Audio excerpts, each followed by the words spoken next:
നമസ്കാരം. എല്ലാവർക്കും KS പരീക്ഷയുടെ മറ്റൊരു അധ്യായത്തിലേക്ക് സ്വാഗതം. സോ ഫ്രണ്ട്സ്, നമ്മളിന്ന് ഡിസ്കസ് ചെയ്യാൻ പോകുന്നത് ഫണ്ടമെൻ്റൽ റൈറ്റ്സിനെ കുറിച്ചിട്ടാണ്, അഥവാ മൗലികാവകാശത്തെ കുറിച്ചിട്ടാണ്. Okay, so article 12 to 35 from part 3 of the Indian constitution talks about fundamental rights. Okay, Indian ഭരണഘടനയിൽ ചാപ്റ്റർ 3 അല്ലെങ്കിൽ പാർട്ട് 3 മൗലികാവകാശങ്ങളെ കുറിച്ച് പ്രതിപാദിക്കുന്നത്. ഓക്കെ, ആർട്ടിക്കിൾ 12 മുതൽ 35 വരെയാണ് മൗലികാവകാശങ്ങളെ കുറിച്ച് പ്രതിപാദിക്കുന്ന ആർട്ടിക്കിൾസ് ഉള്ളത്. ഓക്കെ, സോ ഭരണഘടനയിൽ പാർട്ട് 3 ആർട്ടിക്കിൾ 12 മുതൽ 35 വരെയാണ് മൗലികാവകാശങ്ങളെ കുറിച്ച് പ്രതിപാദിക്കുന്നത്. ഓക്കെ, നമ്മളിപ്പോൾ ഓൾറെഡി പാർട്ട് 1 കഴിഞ്ഞു, ദെൻ പാർട്ട് 2 ഡിസ്കസ് ചെയ്ത് കഴിഞ്ഞു. ഇപ്പോൾ നമ്മൾ ഡിസ്കസ് ചെയ്യുന്നത് പാർട്ട് 3 ആണെന്നുള്ള കാര്യം പ്രത്യേകം ശ്രദ്ധിക്കുക. ആരെങ്കിലും പാർട്ട് 1 or 2 മിസ്സാക്കിയിട്ടുണ്ടെങ്കിൽ ഉടനെ തന്നെ എന്താക്കുക, അത് ഉടനെ തന്നെ കാണേണ്ടതാണ്. ഓക്കെ, ദെൻ എന്താണ് മൗലികാവകാശങ്ങൾ?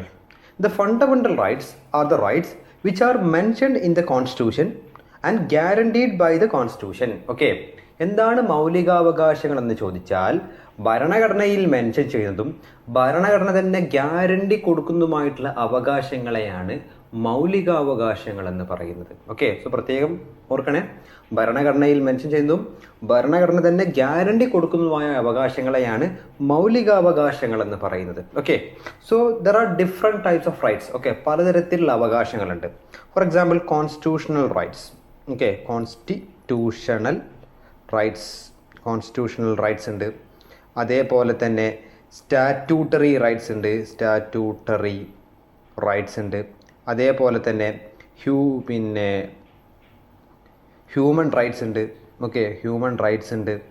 അതേപോലെ തന്നെ യൂണിവേഴ്സൽ റൈറ്റ്സ് ഉണ്ട്. അങ്ങനെ പല ടൈപ്പിലുള്ള റൈറ്റ്സുകളുണ്ട്. ഓക്കെ, കോൺസ്റ്റിറ്റ്യൂഷണൽ റൈറ്റ്സ് എന്ന് പറഞ്ഞാൽ ഭരണഘടനയിൽ മെൻഷൻ ചെയ്യുന്ന അവകാശങ്ങളെയാണ് കോൺസ്റ്റിറ്റ്യൂഷണൽ റൈറ്റ്സ് എന്ന് പറയുന്നത്. ഓക്കെ, സോ എല്ലാ ഫണ്ടമെൻ്റൽ റൈറ്റ്സും കോൺസ്റ്റിറ്റ്യൂഷണൽ റൈറ്റ്സ് ആണ്. ഓക്കെ, എല്ലാ മൗലികാവകാശങ്ങളും ഭരണഘടനയിൽ പറയുന്നുണ്ട്. ഓക്കെ, പക്ഷേ മൗലികാവകാശങ്ങൾക്ക് പുറമെ വേറെയും ചില അവകാശങ്ങൾ കൂടി ഭരണഘടനയിൽ പറയുന്നുണ്ട്. For example right to property article 300A പറയുന്നത്. Okay, right to property article 300A പറയുന്നത്. പക്ഷേ റൈറ്റ് ടു പ്രോപ്പർട്ടി എന്തല്ല, ഫണ്ടമെൻ്റൽ റൈറ്റ്സ് അല്ല, മറിച്ച് ലീഗൽ റൈറ്റ് ആണ്. Okay, so right to property ഒരു കോൺസ്റ്റിറ്റ്യൂഷണൽ റൈറ്റ്സ് ആണ്, അതേപോലെ ഒരു ലീഗൽ റൈറ്റ് ആണ്, പക്ഷേ ഫണ്ടമെൻ്റൽ റൈറ്റ്സ് അല്ല. ഓക്കെ, സോ ഭരണഘടനയിൽ മെൻഷൻ ചെയ്ത അവകാശങ്ങൾക്ക് പറയുന്ന പേരാണ് constitutional rights. Okay, then statutory rights ഉണ്ട്. Okay, statutory rights which means parliament പാസ്സാക്കിയ ഒരു നിയമം അല്ലെങ്കിൽ സ്റ്റേറ്റ് ലെജിസ്ലേറ്റീവ് അസംബ്ലി പാസ്സാക്കിയ ഒരു നിയമം, അങ്ങനെ ഒരു നിയമത്തിൽ പ്രതിപാദിക്കുന്ന അവകാശങ്ങൾക്ക് പറയുന്ന പേരാണ് statutory rights. Okay, for example right to information, നമുക്ക് എല്ലാവർക്കും അറിയാം റൈറ്റ് ടു ഇൻഫർമേഷൻ. ഓക്കെ, അപ്പം റൈറ്റ് ടു ഇൻഫർമേഷൻ എന്നുള്ളൊരു സ്റ്റാറ്റ്യൂട്ടറി റൈറ്റ് ആണ്. കാരണം എന്താ, ആ ഒരു അവകാശം നമുക്ക് ലഭിച്ചത് right to information act. Okay, ആ ഒരു ആക്ട് പ്രകാരമാണ് ആ അവകാശം ലഭിച്ചിട്ടുള്ളത്. ഓക്കെ, സോ അങ്ങനെ പാർലമെന്റോ സ്റ്റേറ്റ് ലെജിസ്ലേറ്റീവ് അസംബ്ലിയോ പാസ്സാക്കിയ ഒരു നിയമത്തിൽ നിന്ന് ആ ഒരു നിയമം വഴി കിട്ടുന്ന അവകാശങ്ങളെയാണ് നമ്മൾ എന്തെന്ന് പറയുക, സ്റ്റാറ്റ്യൂട്ടറി റൈറ്റ്സ് എന്ന് പറയുക. ഓക്കെ, ഹ്യൂമൻ റൈറ്റ്സ് മീൻസ് എന്താ, പിന്നെ ഒരു വ്യക്തിക്ക് കിട്ടേണ്ട അവകാശങ്ങളെയാണ് human rights. Okay, human rights എന്ന് വിളിക്കുന്നത്. ദെൻ യൂണിവേഴ്സൽ റൈറ്റ്സ് ഉണ്ട്. Okay, universal rights means 1945 December 10 ഐക്യരാഷ്ട്രസഭ 10ഓളം അവകാശങ്ങൾ ഓക്കെ യൂണിവേഴ്സൽ റൈറ്റ്സ് ആയിട്ട് പ്രഖ്യാപിച്ചിട്ടുണ്ട്. സോ അന്നത്തെ ആ ഒരു ദിവസം, അതായത് 1945 ഡിസംബർ 10 ഹ്യൂമൻ റൈറ്റ്സ് ഡിക്ലറേഷനിൽ ഉൾപ്പെട്ട ആ 10 അവകാശങ്ങളെയാണ് നമ്മൾ എന്തെന്ന് പറയുക, യൂണിവേഴ്സൽ റൈറ്റ്സ് എന്ന് പറയുന്നത്. Okay, so there are different types of rights, പല ടൈപ്പുള്ള റൈറ്റ്സ് ഉണ്ട്. So today we are going to discuss about fundamental rights. Okay, ഈ പലതരത്തിലുള്ള അവകാശങ്ങൾ നമ്മളിന്ന് ഡിസ്കസ് ചെയ്യാൻ പോകുന്നത് ഫണ്ടമെൻ്റൽ റൈറ്റ്സുകളെ കുറിച്ചാണ്. സോ എന്താണ് ഫണ്ടമെൻ്റൽ റൈറ്റ്സ് എന്ന് പറഞ്ഞാൽ പ്രത്യേകം മറക്കരുത്, ഭരണഘടനയിൽ മെൻഷൻ ചെയ്യുന്നതും ഭരണഘടന തന്നെ ഗ്യാരണ്ടി കൊടുക്കുന്നതുമായിട്ടുള്ള അവകാശങ്ങളെയാണ് നമ്മൾ എന്തെന്ന് പറയുന്നത്, ഫണ്ടമെൻ്റൽ റൈറ്റ്സ് എന്ന് പറയുന്നത്. Okay, then The fundamental rights were included in the constitution because they were considered essential for the development of personality of every individual and preserve human dignity. Okay, വ്യക്തികളുടെ അന്തസ്സും അതേപോലെ തന്നെ വ്യക്തികളുടെ എല്ലാ മേഖലയിൽ നിന്നുള്ള വികസനത്തിനും എന്താവശ്യമാണ്? മൗലികാവകാശങ്ങൾ ആവശ്യമാണ്. ഓക്കെ, സോ ഒരാളുടെ വ്യക്തിത്വം വികസിക്കാൻ ആവശ്യമായിട്ടുള്ള എല്ലാ അവസരങ്ങളും മൗലികാവകാശങ്ങൾ നൽകുന്നുണ്ട്. Then all people irrespective of their race, religion, caste, sex have been given the right to move Supreme Court and High Courts for the enforcement of their fundamental rights. Okay, ഏതൊരു പൗരനും അയാളുടെ വംശം ഏതായിക്കൊള്ളട്ടെ, മതം ഏതായിക്കൊള്ളട്ടെ, ജാതി ഏതായിക്കൊള്ളട്ടെ, സ്ത്രീയോ പുരുഷനോ ആരുമായിക്കൊള്ളട്ടെ, അവരുടെ മൗലികാവകാശങ്ങൾ ഹനിക്കപ്പെട്ട് കഴിഞ്ഞാൽ അയാൾക്ക് സുപ്രീം കോടതിയിലും ഹൈക്കോടതിയിലും പോയി അയാളുടെ നഷ്ടപ്പെട്ടു പോയ മൗലികാവകാശം തിരിച്ചു പിടിക്കാനുള്ള അവകാശം കൂടി ഉണ്ടായിരിക്കും. ഓക്കെ, അതിനെക്കുറിച്ച് നമുക്ക് പിന്നീട് ആധികാരികമായിട്ട് സംസാരിക്കാം. ഓക്കെ, സോ ഒരാളുടെ മൗലികാവകാശങ്ങൾ നഷ്ടപ്പെട്ടു കഴിഞ്ഞാൽ ജാതി മത വർഗ ഭേദമന്യേ അയാൾക്ക് എന്ത് ചെയ്യാൻ പറ്റും? അയാളുടെ നഷ്ടപ്പെട്ടു പോയ ഫണ്ടമെന്റൽ റൈറ്റ്സ് തിരിച്ചു പിടിക്കാനുള്ള അവകാശം ഉണ്ടായിരിക്കും. ഓക്കെ, ക്ലിയർ അല്ലേ? Then there are 6 category of fundamental rights which are covered from article 12 to 35. Okay, Indian ഭരണഘടനയിൽ 6 category of fundamental rights. Okay, നമ്മൾ ഇത്രയും കാലം പഠിച്ചത് 6 ഫണ്ടമെന്റൽ റൈറ്റ്സ് ഉണ്ട് എന്നാണ്. ആക്ച്വലി 6 ഫണ്ടമെന്റൽ റൈറ്റ്സ് അല്ല, മറിച്ച് 6 category. Okay, 6 categories of fundamental rights ആണ്. Okay, for example right to equality എന്നുള്ള ഒരൊറ്റ ഫണ്ടമെന്റൽ റൈറ്റ്സ് അല്ല, മറിച്ച് ഒരു കാറ്റഗറി. കാരണം എന്താ? ആർട്ടിക്കിൾ 14 മുതൽ 18 വരെയുള്ള, അതായത് article 14, article 15, article 16, article 17, article 18 തുടങ്ങിയ 5 മൗലികാവകാശങ്ങൾ ഉൾപ്പെടുന്ന ഒരു കനോപ്പിയാണ് എന്ത്? റൈറ്റ് ടു ഈക്വാലിറ്റി എന്ന് പറയുന്നത്. Okay, so actually 6 category of fundamental rights ആണ് ആർട്ടിക്കിൾ 12 മുതൽ 35 വരെ ഭരണഘടനയിൽ പ്രതിപാദിക്കുന്നത് എന്നുള്ള കാര്യം പ്രത്യേകം ഓർക്കുക. Okay, there are 6 category of fundamental rights which are covered from article 12 to 35. Article 12 മുതൽ 35 വരെ 6 കാറ്റഗറി ഓഫ് ഫണ്ടമെന്റൽ റൈറ്റ്സ് ആണ് ഭരണഘടനയിൽ മെൻഷൻ ചെയ്യുന്നത്. ഓക്കെ, ഏതൊക്കെയാണ് 6 കാറ്റഗറി? ഒന്ന് right to equality. Right to equality അഥവാ സമത്വത്തിനുള്ള അവകാശം, തുല്യതയ്ക്കുള്ള അവകാശം, ആർട്ടിക്കിൾ 14 മുതൽ 18 വരെയാണ് അതിനെക്കുറിച്ച് പ്രതിപാദിക്കുന്നത്. Then right to freedom, article 19 മുതൽ 22 വരെ. ദെൻ റൈറ്റ് അഗെയിൻസ്റ്റ് എക്സ്പ്ലോയിറ്റേഷൻ, ശ്രദ്ധിക്കുക, റൈറ്റ് അഗെയിൻസ്റ്റ്. ഓക്കെ, ചൂഷണത്തിന് എതിരെയുള്ള അവകാശം. റൈറ്റ് ടു എക്സ്പ്ലോയിറ്റേഷൻ അല്ല, റൈറ്റ് അഗെയിൻസ്റ്റ് എക്സ്പ്ലോയിറ്റേഷൻ, ചൂഷണത്തിനെതിരെയുള്ള അവകാശം, article 23, 24. Then right to freedom of religion. Okay, മതസ്വാതന്ത്ര്യത്തിനുള്ള അവകാശം, ആർട്ടിക്കിൾ 25 മുതൽ 28 വരെ. Then cultural and educational rights. Okay, സാംസ്കാരികപരവും വിദ്യാഭ്യാസപരമായിട്ടുള്ള അവകാശം, article 29, 30. Then right to constitutional remedies, ഭരണഘടനാപരമായ പരിഹാരങ്ങൾക്കുള്ള അവകാശം. ഓക്കെ, അത് ആർട്ടിക്കിൾ 32 പ്രസ്താവിക്കുന്നത്. Okay, so 6 category of fundamental rights ആണ് ഇന്ത്യൻ ഭരണഘടനയിൽ പറയുന്നത്. ഓക്കെ, സോ ഫ്രണ്ട്സ്, ഒരു കാര്യം ഇവിടെ പ്രത്യേകം ശ്രദ്ധിക്കുക. നമ്മളൊരു കാര്യം പറഞ്ഞിരുന്നു, ആർട്ടിക്കിൾ 12 മുതൽ 35 വരെയാണ് മൗലികാവകാശം എന്ന് പ്രത്യേകം പറഞ്ഞു. പക്ഷെ ഇവിടെ നോക്കൂ, റൈറ്റ് ടു ഈക്വാലിറ്റി ആരംഭിക്കുന്ന ആർട്ടിക്കിൾ 14 ഓക്കെ, അതേപോലെ റൈറ്റ് ടു കോൺസ്റ്റിറ്റ്യൂഷണൽ റെമഡീസ് അവസാനിക്കുന്നത് 32. ഓക്കെ, സോ 12 മുതൽ 35 വരെ മൗലികാവകാശങ്ങൾ ഉണ്ട് എന്ന് പറഞ്ഞിട്ട് ഇപ്പോൾ 14 തുടങ്ങി 32 അവസാനിക്കുന്നു. ഓക്കെ, സോ ആർട്ടിക്കിൾ 12 എവിടെ പോയി? 13 എവിടെ പോയി? അതേപോലെ തന്നെ 33, 34, 35 ഇതൊക്കെ എവിടെ പോയി? ഓക്കെ, സോ പ്രത്യേകം ശ്രദ്ധിക്കുക, ആർട്ടിക്കിൾ 12, 13, 33, 34, 35 ഇവയൊന്നും മൗലികാവകാശം അല്ല. പക്ഷെ മൗലികാവകാശങ്ങളുടെ ചാപ്റ്ററുമായി ബന്ധപ്പെട്ടിട്ടുള്ള ചില ഘടകങ്ങളാണ്. അത് നമ്മൾ ഓരോന്നായിട്ട് ഡിസ്കസ് ചെയ്യും. ഓക്കെ, സോ ഫണ്ടമെന്റൽ റൈറ്റ്സിന്റെ ചാപ്റ്റർ ആരംഭിക്കുന്നത് ആർട്ടിക്കിൾ 12 അവസാനിക്കുന്നത് ആർട്ടിക്കിൾ 35.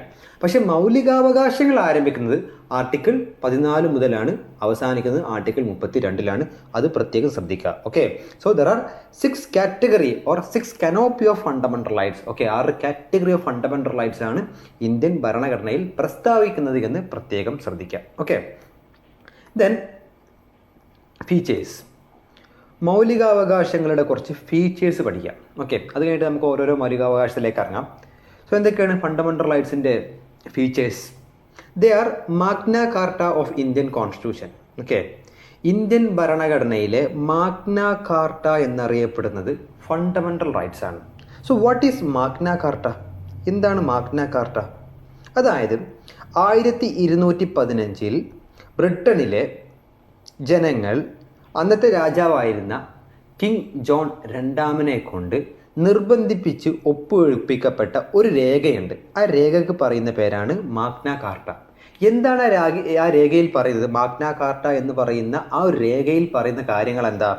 ബ്രിട്ടനിലെ ജനങ്ങൾക്കുണ്ടായിരിക്കേണ്ട ചില ബേസിക് ആയിട്ടുള്ള അവകാശങ്ങളെയാണ് മാഗ്ന കാർട്ട എന്ന് പറയുന്ന ആ രേഖയിൽ പറയുന്നത്. ഓക്കെ, അപ്പോൾ ലോകത്താദ്യമായിട്ട് മനുഷ്യാവകാശങ്ങൾ ഒരു പ്രമാണത്തിലാക്കുകയും അതിലെ ഒരു അധികാരിയെ കൊണ്ട് ഒപ്പുവെപ്പിക്കുകയും ചെയ്ത സംഭവമാണ് 1215 Magna Carta incident. Okay, so അന്നത്തെ ബ്രിട്ടനിലെ രാജാവായിരുന്ന കിങ് ജോൺ രണ്ടാമനെ കൊണ്ട് ജനങ്ങൾ നിർബന്ധിപ്പിച്ച് ആ മാഗ്ന കാർട്ടയിൽ എന്താക്കി ഒപ്പുവെപ്പിക്കപ്പെട്ടു. ഓക്കെ, സോ പൗരന്മാരുടെ അവകാശങ്ങൾ വ്യക്തമാക്കുന്ന ലോകത്തിലെ ആദ്യത്തെ പ്രമാണമാണ് മാഗ്ന കാർട്ട.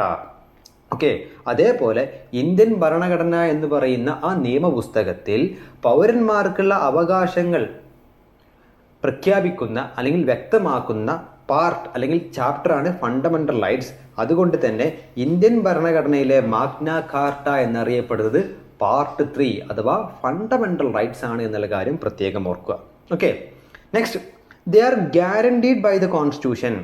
ഇന്ത്യൻ ഭരണഘടന ഗ്യാരണ്ടി കൊടുക്കുന്ന അവകാശങ്ങളാണ് ഫണ്ടമെൻ്റൽ റൈറ്റ്സ്.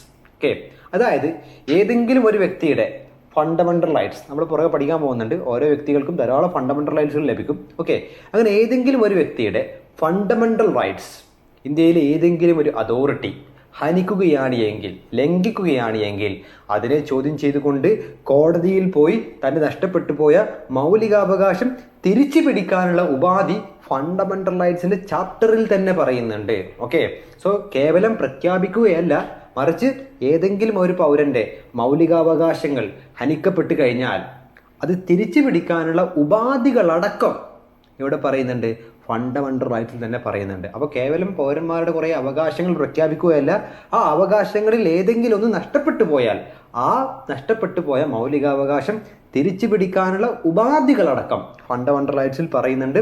സോ അതുകൊണ്ട് തന്നെ they are guaranteed by the constitution. Indian ഭരണഘടന ഗ്യാരണ്ടി കൊടുക്കുന്നതായിട്ടുള്ള അവകാശങ്ങളാണ് ഫണ്ടമെൻ്റൽ റൈറ്റ്സ്.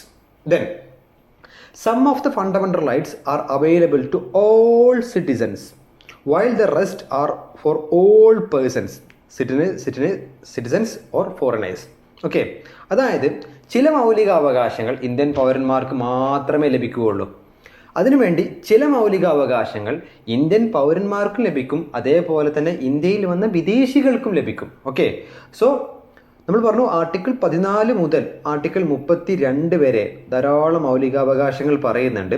അതിൽ article 15, article 16, article 19, article 29, article 30 ഈ 5 മൗലികാവകാശങ്ങൾ ഇന്ത്യൻ പൗരന്മാർക്ക് മാത്രമേ ലഭിക്കുകയുള്ളൂ. ഓക്കെ, ബാക്കിയുള്ള മൗലികാവകാശങ്ങൾ ഇന്ത്യൻ പൗരന്മാർക്കും ലഭിക്കും, അതേപോലെ ഇന്ത്യയിൽ വന്ന വിദേശികൾക്കും ലഭിക്കും എന്നുള്ള കാര്യം പ്രത്യേകം ശ്രദ്ധിക്കുക.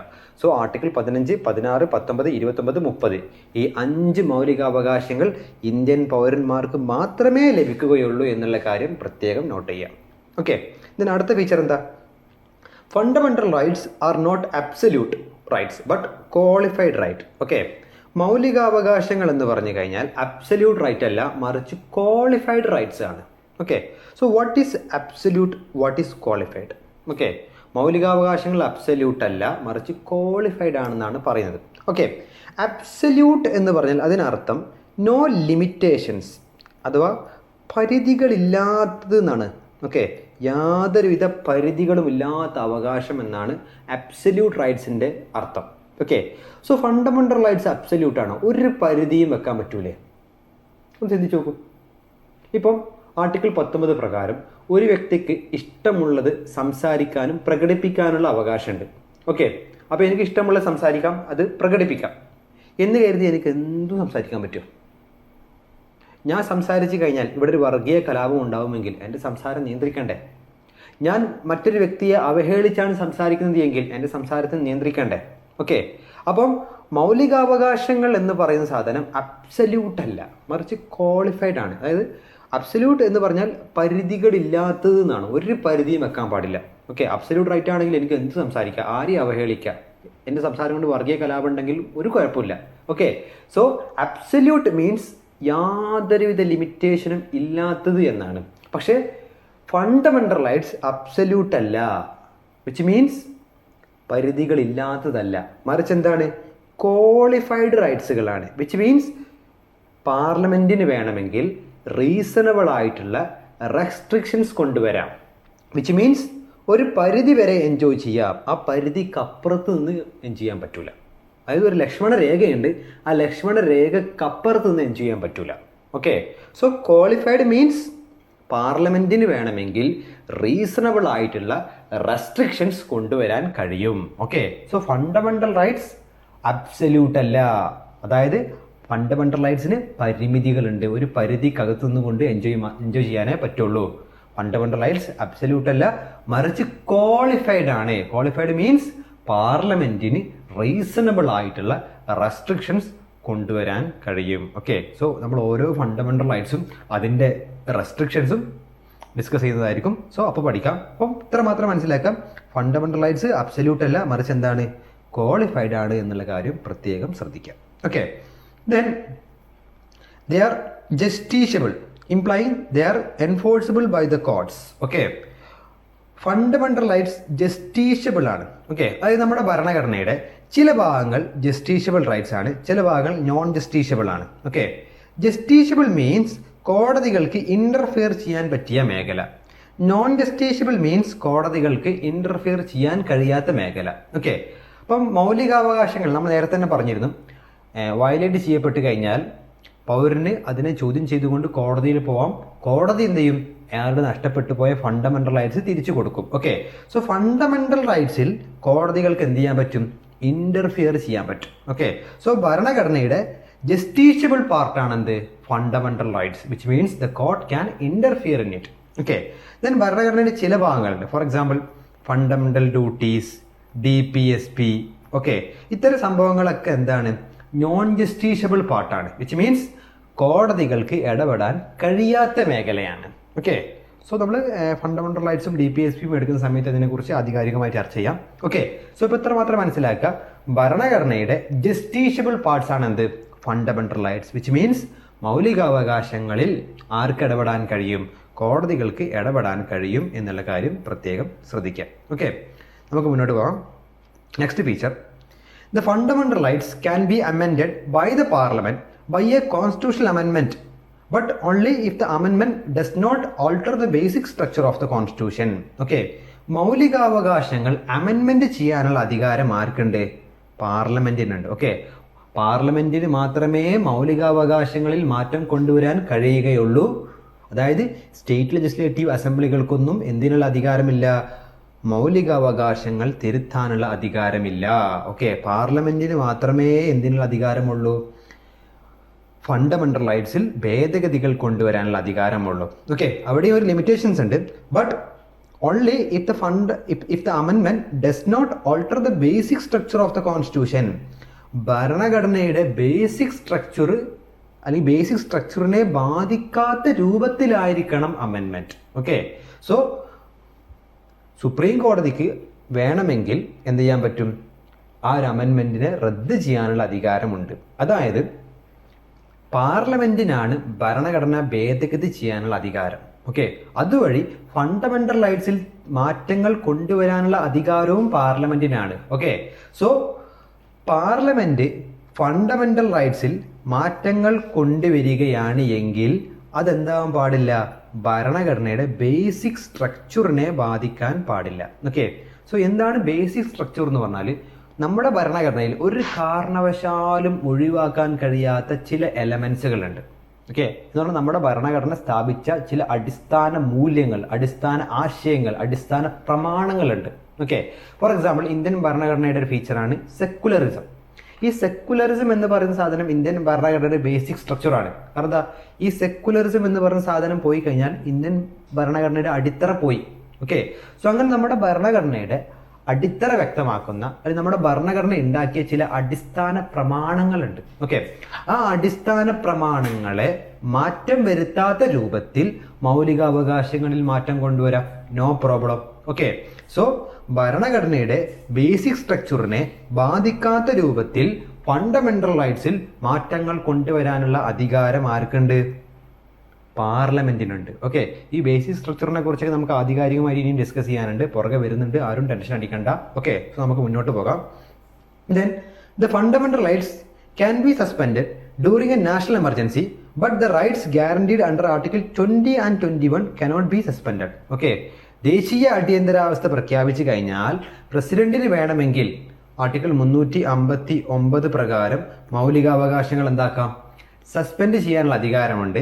പക്ഷെ ഏത് ടൈപ്പിലുള്ള നാഷണൽ എമർജൻസി പ്രഖ്യാപിച്ചാലും ആർട്ടിക്കിൾ 20ലും 21ലും പറയുന്ന മൗലികാവകാശങ്ങൾ എന്ത് ചെയ്യാൻ പറ്റൂല? സസ്പെൻഡ് ചെയ്യാൻ പറ്റൂല. ഓക്കെ, സോ ആർട്ടിക്കിൾ 20യും 21 നമ്മൾ പുറകെ ഡിസ്കസ് ചെയ്യുന്നുണ്ട്. സോ ഇത്ര മാത്രം ഓർക്കുക, ദേശീയ അടിയന്തരാവസ്ഥ പ്രഖ്യാപിച്ചു കഴിഞ്ഞാൽ പ്രസിഡന്റിന് വേണമെങ്കിൽ മൗലികാവകാശങ്ങൾ സസ്പെൻഡ് ചെയ്യാം. പക്ഷേ ആർട്ടിക്കിൾ 20ലും 21ലും പറയുന്ന മൗലികാവകാശങ്ങൾ ഒരു കാരണവശാലും സസ്പെൻഡ് ചെയ്യാൻ കഴിയില്ല. ക്ലിയർ അല്ലേ? മനസ്സിലായല്ലോ? മുന്നോട്ട് പോകാം. Then some of them are self executive while others are not. ചില മൗലികാവകാശങ്ങൾ സെൽഫ് എക്സിക്യൂട്ടീവ് ആണ്, ചില മൗലികാവകാശങ്ങൾ സെൽഫ് എക്സിക്യൂട്ടീവ് അല്ല. ഓക്കെ, ഫോർ എക്സാമ്പിൾ ഒരു എക്സാമ്പിൾ പറഞ്ഞ് മനസ്സിലാക്കി തരാം. അതായത് ഇപ്പോൾ ഫോർ എക്സാമ്പിൾ ആർട്ടിക്കിൾ 14, അതേപോലെ ആർട്ടിക്കിൾ 17. ഓക്കെ, സോ ആർട്ടിക്കിൾ 17 നമ്മൾ കേട്ടിട്ടുണ്ട്, എന്താ? അബോളിഷൻ ഓഫ് അൺടച്ചബിലിറ്റി അല്ലേ? തൊട്ടുകൂടായ്മ നിരോധിച്ചിരിക്കുന്നു. സോ അൺടച്ചബിലിറ്റി, അബോളിഷ്മെന്റ് ഓഫ് അൺടച്ചബിലിറ്റി, തൊട്ടുകൂടായ്മ നിരോധിച്ചിരിക്കുന്നു എന്നാണ് ആർട്ടിക്കിൾ 17 പറയുന്നത് അല്ലേ? സോ ആർട്ടിക്കിൾ 14 എന്താ പറയുന്നത്? Equality before law and equal protection of law. നിയമത്തിന് മുന്നിൽ എല്ലാവരും തുല്യരാണ്, നിയമം എല്ലാവരെയും തുല്യമായി സംരക്ഷിക്കും എന്നാണ് ആർട്ടിക്കിൾ 14 പറയുന്നത്. ഓക്കെ ഫ്രണ്ട്സ്, അപ്പോൾ ആദ്യം ആർട്ടിക്കിൾ 17 പറയാം. Okay, article 17 abolishment of untouchability, untouchability നിരോധിച്ചിരിക്കുന്നു, അത്ര മാത്രമേ പറയുന്നുള്ളൂ. അപ്പോൾ അങ്ങനെ പറയുന്നത് കൊണ്ട് അത് എക്സിക്യൂട്ടീവ് ആവോ? ഇല്ല. മറിച്ച് ആരെങ്കിലും അൺടച്ചബിലിറ്റി ചെയ്ത് കഴിഞ്ഞാൽ അതൊരു പണിഷ്മെന്റ് ആണ് എന്നും, അത് ചെയ്താൽ ആരെങ്കിലും അൺടച്ചബിലിറ്റി ചെയ്ത് കഴിഞ്ഞാൽ അതൊരു ക്രൈമാണെന്നും, അത് ചെയ്താൽ ഇന്നാലിന്ന പണിഷ്മെന്റ് ഉണ്ടായിരിക്കുമെന്നുള്ള പാർലമെന്റിന്റെ ഒരു നിയമം കൂടി ഉണ്ടെങ്കിലേ എന്താവുള്ളൂ, അത് നടപ്പിലാവുള്ളൂ. ഓക്കെ, അപ്പോൾ കേവലം ഭരണഘടനയിൽ തൊട്ടുകൂടായ്മ നിരോധിച്ചിരിക്കുന്നു എന്ന് പറഞ്ഞതുകൊണ്ട് മാത്രം ആളുകൾ അത് ചെയ്യാതിരിക്കില്ല. മറിച്ച് അത് ചെയ്തു കഴിഞ്ഞാൽ ഇന്നാലിന്ന പണിഷ്മെന്റ് ഉണ്ടായിരിക്കും. ഓക്കെ, ഇത്ര വർഷം തടവിലിടും, ഇത്ര രൂപ ഫൈൻ ഉണ്ട് എന്നുള്ളൊരു ശിക്ഷ വ്യക്തമാക്കുന്ന പാർലമെന്റിന്റെ ഒരു നിയമം ഉണ്ടെങ്കിലോ എല്ലാവരും അത് അനുസരിക്കും അല്ലേ? അപ്പം കേവലം ഭരണഘടനയിൽ പറഞ്ഞത് കൊണ്ട് മാത്രം കാര്യമില്ല, അതിനെ സപ്പോർട്ട് ചെയ്യുന്ന പാർലമെന്റിന്റെ ഒരു നിയമത്തിന്റെ സഹായം ഉണ്ടെങ്കിലേ അത് എക്സിക്യൂട്ടീവ് ആവുള്ളൂ. അത്തരം അവകാശങ്ങൾക്ക് അല്ലെ അത്തരം ഫണ്ടമെന്റൽ റൈറ്റ്സിന് പറയുന്ന പേരാണ്, അല്ലെ അതിനെല്ലാം നമ്മൾ വിളിക്കുന്നത് they are not self executive. കാരണം എന്താ? ആർട്ടിക്കിൾ 17 സെൽഫ് എക്സിക്യൂട്ടീവ് അല്ല. കാരണം എന്താ? ആർട്ടിക്കിൾ 17 എക്സിക്യൂട്ടീവ് ആവണമെങ്കിൽ അതിനെ സപ്പോർട്ട് ചെയ്യുന്ന പാർലമെന്റിന്റെ ഒരു നിയമത്തിന്റെ സഹായം കൂടി വേണം. ഓക്കെ, നിയമത്തിന്റെ ഒരു സപ്പോർട്ട് കൂടി വേണം, എങ്കിൽ മാത്രമേ എന്താവുള്ളൂ, അത് എക്സിക്യൂട്ടീവ് ആവുള്ളൂ. ഓക്കെ, നേരെ മറിച്ച് article 14 equality before law and equal protection of law, നിയമത്തിന് മുന്നിൽ എല്ലാവരും തുല്യരാണ്, നിയമം എല്ലാവരെയും ഒരേപോലെ സംരക്ഷിക്കുന്നു എന്ന് പറയുന്ന ഈ ഒരു ആർട്ടിക്കിൾ. ഓക്കെ, ഇത് നടപ്പിലാകാൻ പാർലമെന്റിന്റെ പ്രത്യേക നിയമങ്ങളെ സപ്പോർട്ടൊന്നും ആവശ്യമില്ല. ഇത് സെൽഫ് എക്സിക്യൂട്ടീവ് ആണ്. ഓക്കെ, മനസ്സിലായോ? നിയമത്തിന് മുന്നിൽ എല്ലാവരും തുല്യരാണ്, നിയമം എല്ലാവരെയും ഒരേപോലെ സംരക്ഷിക്കണം. ഓക്കെ, സോ അതിനെ സപ്പോർട്ട് ചെയ്യുന്ന പ്രത്യേക നിയമത്തിന്റെ ആവശ്യമൊന്നും ഇല്ല, അത് സെൽഫ് എക്സിക്യൂട്ടീവ് ആണ്. ഓക്കെ, അപ്പോൾ ചില മൗലികാവകാശങ്ങൾ സെൽഫ് എക്സിക്യൂട്ടീവ് ആണ്, പക്ഷെ ചില മൗലികാവകാശങ്ങളോ സെൽഫ് എക്സിക്യൂട്ടീവ് അല്ല. For example article 17. കാരണം ആർട്ടിക്കിൾ 17 എഫക്റ്റീവ് ആവണമെങ്കിൽ അല്ലെങ്കിൽ എക്സിക്യൂട്ടീവ് ആവണമെങ്കിൽ അതിനെ സപ്പോർട്ട് ചെയ്യുന്ന പാർലമെന്റിന്റെ ഒരു നിയമം കൂടി വേണം. ഓക്കെ, സോ പാർലമെന്റിന്റെ ഒരു നിയമത്തിന്റെ സപ്പോർട്ടോട് കൂടി എക്സിക്യൂട്ടീവ് ആവുന്ന നിയമങ്ങളെ അല്ലെങ്കിൽ മൗലികാവകാശങ്ങളെ നമ്മൾ എന്ത് വിളിക്കുന്നു? നോൺ സെൽഫ് എക്സിക്യൂട്ടീവ് എന്ന് വിളിക്കുന്നു. പക്ഷേ പാർലമെന്റിന്റെ ഒരു നിയമത്തിന്റെ സഹായമില്ലാതെ സ്വയം എക്സിക്യൂട്ടീവ് ആവുന്ന മൗലികാവകാശങ്ങളെ നമ്മൾ എന്തെന്ന് വിളിക്കുന്നു? സെൽഫ് എക്സിക്യൂട്ടീവ് ഫണ്ടമെന്റൽ റൈറ്റ്സ് എന്ന് വിളിക്കുന്നു. ഓക്കെ, സോ ചില മൗലികാവകാശങ്ങൾ സെൽഫ് എക്സിക്യൂട്ടീവ് ആണ്, ചില മൗലികാവകാശങ്ങൾ എന്തല്ല, സെൽഫ് എക്സിക്യൂട്ടീവ് അല്ല എന്നുള്ള കാര്യം പ്രത്യേകം ശ്രദ്ധിക്കുക. ക്ലിയർ അല്ലേ? മുന്നോട്ട് പോകാം. Then they are the limitation on the tyranny of the government. Okay, so tyranny എന്ന് പറഞ്ഞാൽ അതിൻ്റെ മലയാളത്തിൽ അർത്ഥം എന്താ? ഏകാധിപതി അല്ലേ, ഏകാധിപത്യം എന്നൊക്കെയാണ് അതിൻ്റെ മലയാളത്തിലുള്ള അർത്ഥം. ഓക്കെ, അല്ലെങ്കിൽ ഭീകരവാഴ്ച എന്നൊക്കെയാണ് അർത്ഥമല്ല. Okay, so they are limitation on the tyranny of the government. Okay, ഗവൺമെന്റിന്റെ ഏകാധിപത്യ പ്രവണതക്കെതിരെയുള്ള സാധനങ്ങളാണെന്ത്? Fundamental rights. ഓക്കെ, ഗവൺമെന്റ് അധികാരത്തിന് ഒരു പരിധി എന്ന് പറഞ്ഞാൽ പൗരന്മാരുടെ അവകാശങ്ങളിൽ കടന്നു കളിക്കാൻ പാടില്ല എന്നുള്ള ശക്തമായൊരു താക്കീതാണ് ഫണ്ടമെന്റൽ റൈറ്റ്സ് ആർക്ക് നൽകുന്നത്? ഗവൺമെന്റുകൾക്ക് നൽകുന്നത്. സോ ഗവൺമെന്റിന്റെ ഏകാധിപത്യ പ്രവണതക്കെതിരെയുള്ള ഒരു ലിമിറ്റേഷൻ ആണ് എന്ത്? ഫണ്ടമെന്റൽ റൈറ്റ്സ് എന്ന് പറയുന്നത്. Okay, so these are the features of fundamental rights. Okay, എന്താ? They are known as the Magna Carta of Indian constitution. They are guaranteed by the constitution. Some of the fundamental rights are available to all citizen while others are available while the rest are available for all persons. Then fundamental rights are not absolute but qualified. Then they are justiciable rights. Then fundamental rights can be amended by the parliament. Then fundamental rights can be suspended during national emergency except article 20 and 21. Then some of them are self-executive while others are not. Then there are limitations on the tyranny of the government. Okay, ഇതാണ് fundamental റൈറ്റ്സിന്റെ പ്രത്യേകമായിട്ടുള്ള ചില ഫീച്ചറുകൾ. Okay, ഇത് നന്നായിട്ട് പഠിക്കണം. So ചില ആളുകൾക്ക് for the first time കേൾക്കുന്ന സമയത്ത് ഇത് അത്ര പെട്ടെന്ന് ദഹിക്കാൻ ചാൻസ് ഇല്ല. പക്ഷെ മൊത്തം മൗലികാവകാശങ്ങളും എടുത്തതിന് ശേഷം നിങ്ങൾ ഒന്നുകൂടി കണ്ടാൽ നിങ്ങൾക്ക് എന്തായും ആധികാരികമായിട്ട് മനസ്സിലാകും. So features of fundamental rights clear അല്ലേ? എല്ലാവർക്കും മനസ്സിലായി എന്ന് പ്രതീക്ഷിക്കുന്നു. നമുക്ക് മുന്നോട്ട് പോകാം.